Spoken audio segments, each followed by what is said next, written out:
ये इस्कॉन के किसी पद में नहीं है भैया, इस्कॉन को तो बचा लो पहले। उसके बाद एक रिलीज कर रहे हैं लेटर।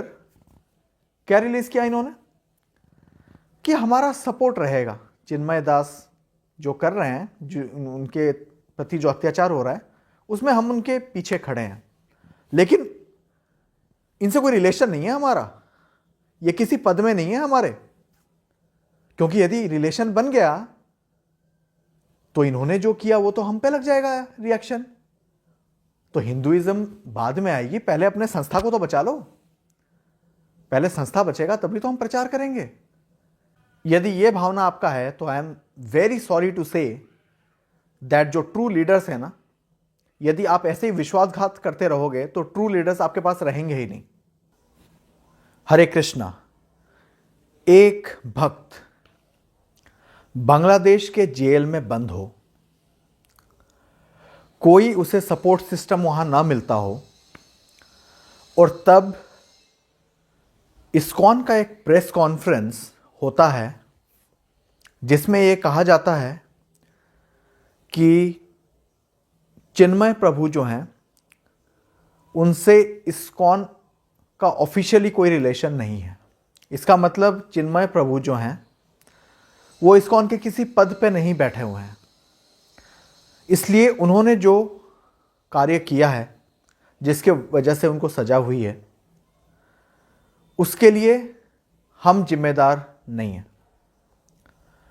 यह एक अच्छा तरीका है एक संस्था को बैन से बचाने के लिए, लेकिन यदि मोरल ग्राउंड्स पे देखा जाए, जिस कंट्री में, जिस देश में चिन्मय प्रभु को फॉल्सली इम्प्लीकेट करके सेडिशन के केसेस लगा के, देशद्रोह के केसेस लगा के फंसाया जा सकता है, आज तो आप प्रेस कॉन्फ्रेंस करके बच सकते हो, अपने ऑर्गेनाइजेशन को बैन कराने में बच सकते हो, लेकिन वो ज़्यादा दिन तक आप नहीं बच पाओगे, क्योंकि आपकी लड़ाई एक्सट्रीमिस्ट्स के साथ है। जो चिन्मय प्रभु बांग्लादेश के हिंदुओं का एक फेस बनकर जेल में बंद हैं, उस समय ये प्रेस कॉन्फ्रेंस करना, ये प्रभु हमारे ऑर्गेनाइजेशन के किसी भी पोजीशन में नहीं है। ये अपने में ये दर्शाता है कि इस्कॉन को अपनी छवि, अपनी एग्जिस्टेंस ज़्यादा प्यारी है और ना कि हिंदुओं की लड़ाई। आपने जो प्रॉम्प्टनेस बांग्लादेश वाले एक्शन में दिखाया ना प्रेस कॉन्फ्रेंस करके, वो एक्शन हम आपसे एक्सपेक्ट कर रहे थे पटना वाले इंसिडेंट्स में। देखिए, हम जैसे छोटे छोटे लोगों के बोलने से तो आपको कोई फर्क पड़ेगा नहीं। कई लोगों के तो आपने वीडियोस भी हटा दिए, कई प्रोमिनेंट जो भक्ति लाइन में यूट्यूबर्स हैं उनके आपने वीडियो हटा दिए प्रेशर डाल के। कुछ लोगों को आप जानते नहीं हैं, जैसे मुझे आप लोग जानते नहीं हैं, तो आपको फर्क भी नहीं पड़ता, बनाने दो वीडियो, क्या फर्क पड़ रहा है, देख भी लिया तो क्या क्या उखाड़ लेगा ये हमारा। ठीक है, अब कल जो हुआ है, अजीत भारती जी ने जो आपको left, right and centre expose किया है देवकीनंदन प्रभु को, इनफैक्ट प्रभु मुझे बोलना नहीं चाहिए, देवकीनंदन भी नहीं बोलना चाहिए, इनका मैटेरियल नेम मैं फॉरगेट कर रहा हूं इसलिए बोल नहीं रहा हूं। जो भी ये शख्स हैं, देवकीनंदन हैं, कृष्ण कृपा हैं, जो फैक्ट्स प्रेजेंट किए हुए हैं अजीत भारती ने, उससे कैसे पल्ले झाड़ोगे आप? उनके पास तो एविडेंसेस हैं, आप लीगली भी कुछ नहीं कर सकते। भले ही आपका संस्था बड़ा है, आप लीगली भी कुछ नहीं कर पाओगे।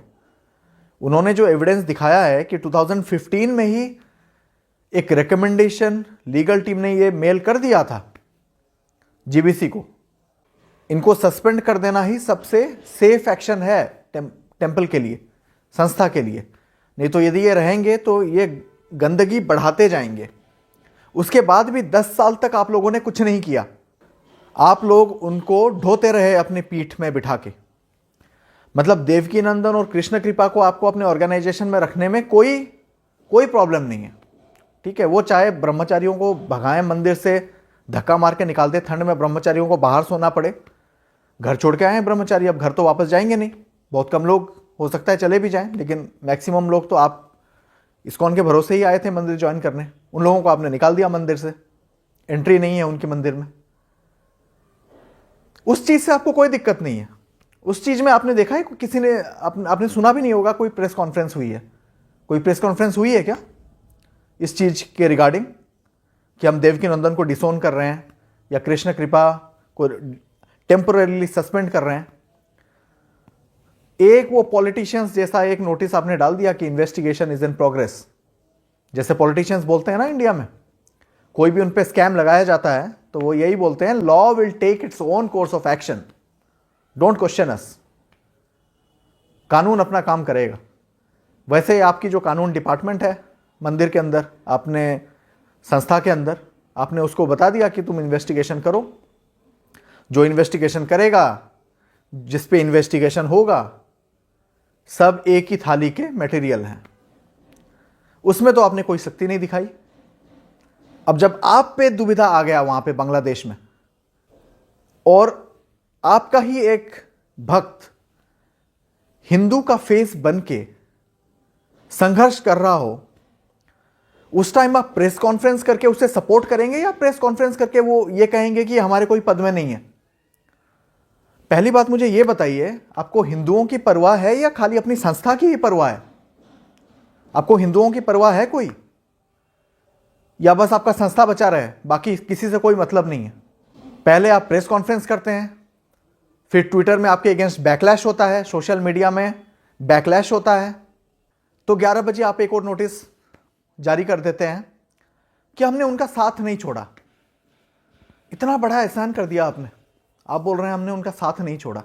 प्रेस कॉन्फ्रेंस करके आपने बैन तो बचा लिया, आपके संस्था को बैन होने से तो बचा लिया फॉर ए लार्जर कॉज, लेकिन आपने जो मैसेज दिया है ना, वो मैसेज क्रिस्टल क्लियर है कि हमारे लिए हमारी संस्था हिंदुइज्म से बड़ी है, दैट्स इट।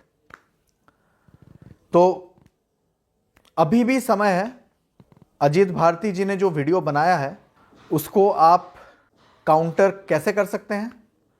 एक्शन लेके, ये नहीं कि उनके ऊपर प्रेशर डाल के, लीगल एक्शन से। आप अपने आप को क्लीन करिए, पहले बुक डिस्ट्रीब्यूशन करके दूसरों को बाद में क्लीन करिएगा, पहले बुक डिस्ट्रीब्यूशन अंदर करिए। मंदिर के जो ये टॉप मैनेजमेंट में लोग बैठे हैं उनको बुक डिस्ट्रीब्यूशन करिए आप, और अपने आप को एक आइडियल कैपेबल लीडर्स बनाइए आप। कैपेबल खाली पैसे कमाने के लिए नहीं होता है। कैपेबल की डेफिनेशन ये नहीं होती है कि कितने बुक्स आपने ज़्यादा बेच दिए, कितने मंदिर आपने बना दिए। कैपेबल वो होता है जो इंटरनली स्ट्रांग होता है, जिसको देखते ही लोग भक्त बन जाएं, वो होता है कैपेबल। प्रभुपाद जी के पास क्या रिसोर्सेज थे जब वो गए थे यूएस? उनके पास क्या रिसोर्सेज थे? इतने ओल्ड एज में उन्होंने 108 मंदिरें बना डाली। उनको तो डबल स्टैंडर्ड्स नहीं अप्लाई करना पड़ा, तो आपको क्यों डबल स्टैंडर्ड्स अप्लाई करना पड़ रहा है? क्योंकि आप लोगों के भक्ति में ही दम नहीं है, इसलिए आप लोगों को करप्ट लोग रखना पड़ रहा है, और वो करप्ट लोग करप्ट प्रैक्टिस करके फंड कलेक्ट करके लेके आते हैं, उसमें से 40-50% अपने पे रखते हैं। और मुझे तो एक चीज़ समझ नहीं आता कि ऐसा क्या हो गया कि ये लोग इररिप्लेसेबल हैं, इनको रिप्लेस नहीं किया जा सकता। आज के डेट पे प्रधानमंत्री मोदी जी यदि हट जाएं तब भी देश चलेगा, कोई दूसरा लीडर पीएम बन जाएगा। लेकिन मुझे ये समझ नहीं आता कि ऐसा क्या है इस्कॉन पटना के प्रेसिडेंट में और जीबीसी के देवकीनंदन प्रभु में जो इनको इस्कॉन छू ही नहीं सकती। देखिए, दो ही चीज पॉसिबल है। पहली चीज, इनको सारे डार्क सीक्रेट्स पता है मंदिर के, पूरे संस्था के, और दूसरी चीज ये इररिप्लेसेबल है। तो इररिप्लेसेबल तो ये है नहीं, इसका मतलब पहली चीज वैलिड है। चीजों को दबाने से चीजें दबती नहीं है। ये सोशल मीडिया का जमाना है। यहां पे कल अजीत भारती खड़े हुए हैं, आने वाले टाइम पे अजीत भारती जैसे 10 लोग और खड़े हो जाएंगे। क्या रेपुटेशन होगी आपकी? आप जब स्ट्रीट्स में जाएंगे भगवत गीता डिस्ट्रीब्यूट करने के लिए, जो लोग घूम रहे हैं स्ट्रीट्स में, जिनको आप डिस्ट्रीब्यूट करेंगे, जिनको ये चीज़ें पता होगी, वो आपके मुंह पे क्वेश्चन करेंगे कि ये सब चल रहा है आपके टेम्पल्स के अंदर, क्या एक्शन लिया है आपने। और यहाँ पे मैं एक चीज़ बहुत क्लियर करना चाहता हूँ, किसी भी संस्था के अंदर कोई चीज़ हो रहा है, कलयुग है, पॉसिबल है, हो सकता है। प्रॉब्लम कहाँ आती है? जब आप उस चीज़ को जानने के बाद भी आपकी लीगल कमेटी कह रही है कि ये चीज़ गलत हुआ है, उसके बाद भी आप उस पर एक्शन नहीं ले रहे हो। और बड़े बड़े इन्फ्लुएंसर्स जो हैं, ये अमोघ लीला प्रभु जी हैं, मैं उनको चैलेंज करता हूं, यदि आपके अंदर मोरालिटी है, यदि आप अपने आप को भगवान कृष्ण के भक्त बोलते हैं, तो धर्म के साथ खड़े होइए, अधर्मियों के साथ खड़े मत होइए एक संस्था के चक्कर में। एक संस्था के चक्कर में आप अधर्म का पक्ष मत लीजिए। यह मत बोलिए कि मैं नहीं बोल सकता इन पे क्योंकि मैं उसी संस्था का पार्ट हूं। आप एक पॉडकास्ट करके क्लियर करिए जो एलिगेशंस लगी है आपके ISKCON temple, ISKCON Patna president और जीबीसी के ऊपर। है आप में यह हिम्मत? मैटेरियलिस्ट को गाली देने में तो कुछ लगता ही नहीं है, एथिस्ट को गाली देने में क्या दम है? वो तो आप इजीली अपने फिलोसॉफी के बेसिस पे दे देते हो। जब कोई अंदर का आपका ही बंदा कुछ गड़बड़ करता है तो क्या आपके अंदर ये दम है पॉडकास्ट करके चीज़ों को एज इट इज़ प्रेजेंट करने का और जहां गलती है उसको एक्सेप्ट करने का? अब ये मत बोलिए कि इन्वेस्टिगेशन चल रहा है। आपका इन्वेस्टिगेशन तो 10 साल से चल रहा है। ऐसे ही इन्वेस्टिगेशन चलाते रहिए। आने वाले समय में जो होगा वो आपके अभी के इनएक्शन का ही रिजल्ट दिखेगा आने वाले समय में। मुझसे क्वेश्चन किया जा रहा है कि तुम्हें क्या प्रॉब्लम हो रही है, तुम क्यों बोल रहे हो इनके अगेंस्ट? मैं किसी संस्था के अगेंस्ट नहीं हूं। इस्कॉन तो बहुत अच्छा काम करती है और ऐसा भी नहीं है कि इस्कॉन में सारे लोग ऐसे ही हैं। इनफैक्ट मेजॉरिटी अच्छे हैं, लेकिन प्रॉब्लम यह है कि जो कुछ लोग खराब हैं वो टॉप पे बैठे हुए हैं। अब जब जैसा राजा वैसा प्रजा, आज नहीं तो कल आपके जो डिवोटीज हैं वो भी ऐसे ही हो जाएंगे। जैसे लीडर हैं, जो ऊपर से आएगा, अमृत तो ऊपर से बहता है ना। जैसा प्राइम मिनिस्टर होगा वैसे उसकी गवर्नमेंट चलेगी, जैसा राजा होगा वैसा उसका प्रजा होगा, जैसे टॉप के जीबीसी के लीडर्स होंगे वैसे ही आपके डिवोटीज होंगे। आप ये नहीं बोल सकते कि अरे वो करप्ट हैं, मैं तो अपना बैठ के अपना साधना कर रहा हूं, मुझे क्या फर्क पड़ रहा है, मैं कान बंद कर लेता हूं। आपको भी इफेक्ट करेगा वो, क्योंकि आप उन्हीं लोगों से तो घिरे हुए हो। अल्टीमेटली जो डिसीजंस वो लेते हैं वो आप पे ही आएगा।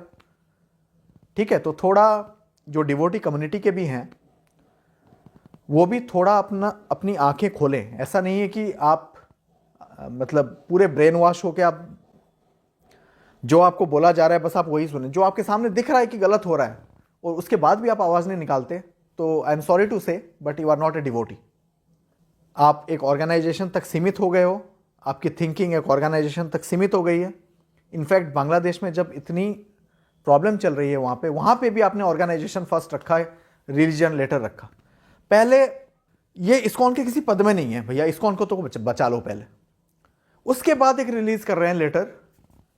क्या रिलीज किया इन्होंने? कि हमारा सपोर्ट रहेगा। चिन्मय दास जो कर रहे हैं, जो उनके प्रति जो अत्याचार हो रहा है उसमें हम उनके पीछे खड़े हैं, लेकिन इनसे कोई रिलेशन नहीं है हमारा, ये किसी पद में नहीं है हमारे। क्योंकि यदि रिलेशन बन गया तो इन्होंने जो किया वो तो हम पे लग जाएगा रिएक्शन। तो हिंदुइज्म बाद में आएगी, पहले अपने संस्था को तो बचा लो। पहले संस्था बचेगा तभी तो हम प्रचार करेंगे। यदि ये भावना आपका है तो I am very sorry to say that जो ट्रू लीडर्स है ना, यदि आप ऐसे ही विश्वासघात करते रहोगे तो ट्रू लीडर्स आपके पास रहेंगे ही नहीं। हरे कृष्णा।